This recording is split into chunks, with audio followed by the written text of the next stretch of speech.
आज की क्लास में हम सर्वप्रथम मध्य प्रदेश के इतिहास से बात चालू कर रहे हैं।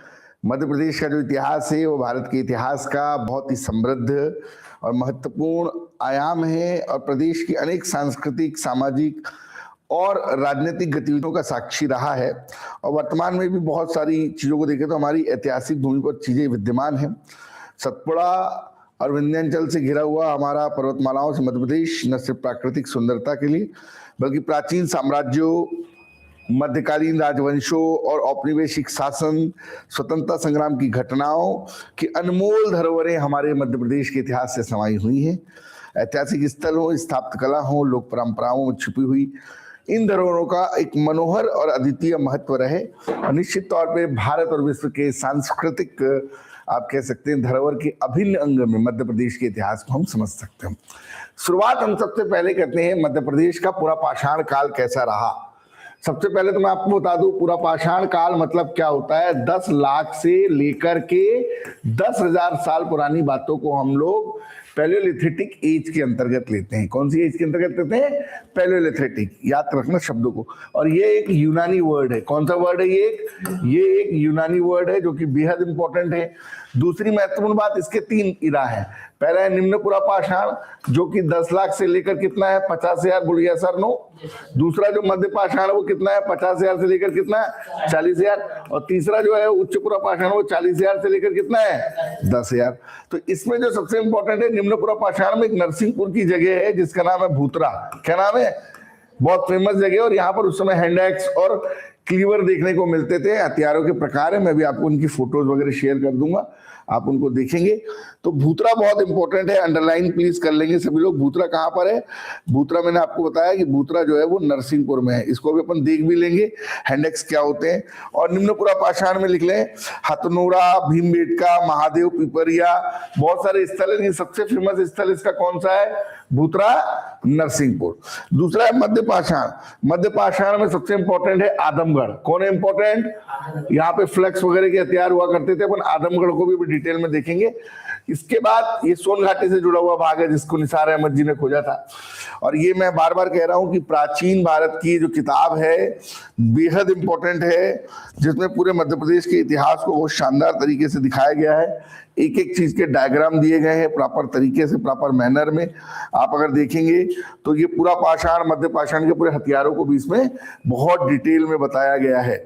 मैं अभी एक एक किताब के पॉइंट को पढ़ाते समय डिस्कस करूंगा और आदमगढ़ के अंदर भी हम लोग डिटेल में चलेंगे, यहाँ तक कि बहुत मेन पॉइंट को भी हम इस बुक के माध्यम से नोट करेंगे।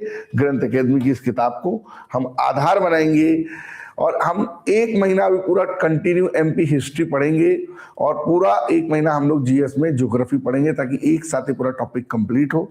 फिर हम अपने टॉपिक चेंज करेंगे।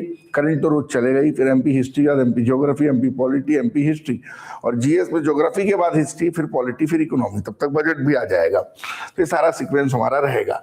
और उच्च पुरा पाषाण में ये सोन घाटी, भीमबेटका खासतौर से फेमस जगह और यहाँ पर भी इस तरीके की चीजें। तो ये जो आपको मैं बता रहा था हैंडेक्स और क्लीवर, ये आपको भूतरा में इस प्रकार के देखने को मिले। ये हैंडेक्स मिले इस तरीके के और इस तरीके के क्या मिले आपको? क्लीवर मिले। तो ये हैंडेक्स और क्लीवर कौन से समय के थे? ये पूरा पाषाण के थे, निम्न पुरा पाषाण के। कब के थे? निम्न पुरा पाषाण के थे। अंडरलाइन कर लेना बॉस इसको, ये इंपॉर्टेंट बात है।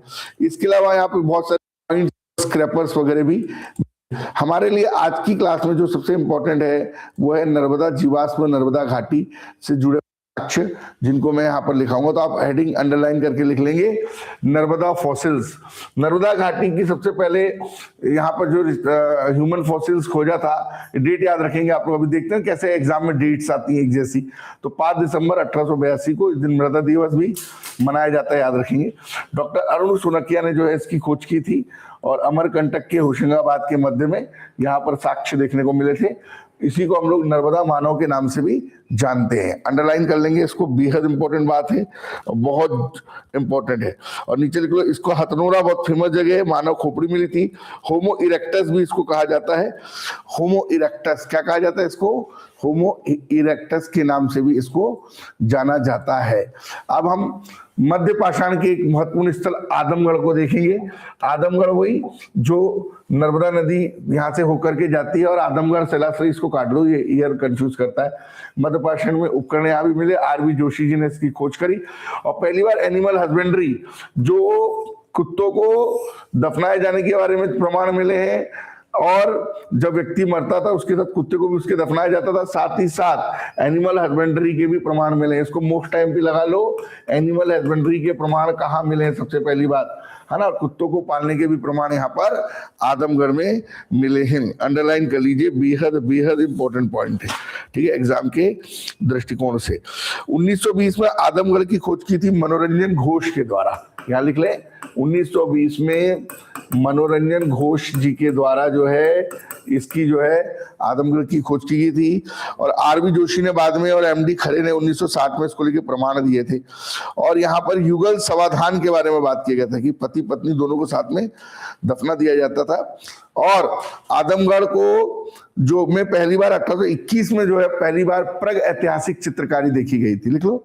1821 में पहली बार प्रग ऐतिहासिक चित्रकारी यहाँ पर देखी गई थी। प्रग ऐतिहासिक चित्रकारी के भी प्रमाण आदमगढ़ से मिलते हैं। कुत्ते को पालतू बनाना और मृतकों को गाड़ने की प्रथा भी यहाँ से चालू हुई। और मध्य पाषाण के दो स्थल बड़े फेमस है, एक तो आपका आदमगढ़ जो मैंने आपको लिखा है, और दूसरा जो है वो है बाघ की गुफाएं धार, वो भी अपन देख लेते हैं। बाघ की गुफाएं, है ना, ये भी यहाँ पर मध्य पाषाण के प्रमुख स्थल है। तो ये भी अपन अभी 2 मिनट इसको देख लेते हैं। थोड़ा जल्दी से लिख लें, इसको नोट डाउन कर लें जरा स्पीड के साथ, तो काफी अच्छा रहेगा। स्पीड के साथ तो काफी अच्छा रहेगा। ये आपको पूरा में इस प्रकार के देखने को मिले, हेडलाइट्स में इस तरीके के, और इस बात सुंदरता के लिए क्योंकि प्राचीन हाथी कौन बनाना और मृतकों को गाड़ने की प्रथा भी, ठीक है। तो कुत्तों को पालने वाली बात कहाँ, आदमगढ़ याद रहेगा। अब हम करते हैं बाघ की गुफा। बाघ घाटी सिवनी में है ना, लेकिन बाघ की गुफा जो है वो धार में है। धार सबसे ज्यादा शेड्यूल ट्राइब आबादी वाला जिला, आपको पता है, 12 लाख के आसपास, बाघ नदी के तट पर है। और भीमबेटका के शिलाश्रय हो या फिर जबलपुर के समीप जो आपके विभिन्न प्रकार के अस्त्र शस्त्र मिले, ये भी सब मध्य पाषाण का। इसमें बाघ की गुफा को अंडरलाइन कर लें। इसमें रंग महल करके गुफा है, उसको हम डिटेल में पढ़ेंगे। लास्ट टाइम एमपीपीएससी में पूछ लिया था उसका गुफा नंबर, तो उसको देख लेंगे अपन डिटेल में। अभी फिलहाल आप सिर्फ बाघ की गुफा मध्य पाषाण में है, इसको जरा स्पीड से लिख लीजिए। उसके बाद हम चर्चा करेंगे अपने नवपाषाण की। काय की चर्चा करेंगे? मध्य पाषाण के बाद हम चर्चा करेंगे नवपाषाण के सभी स्थलों को भी हम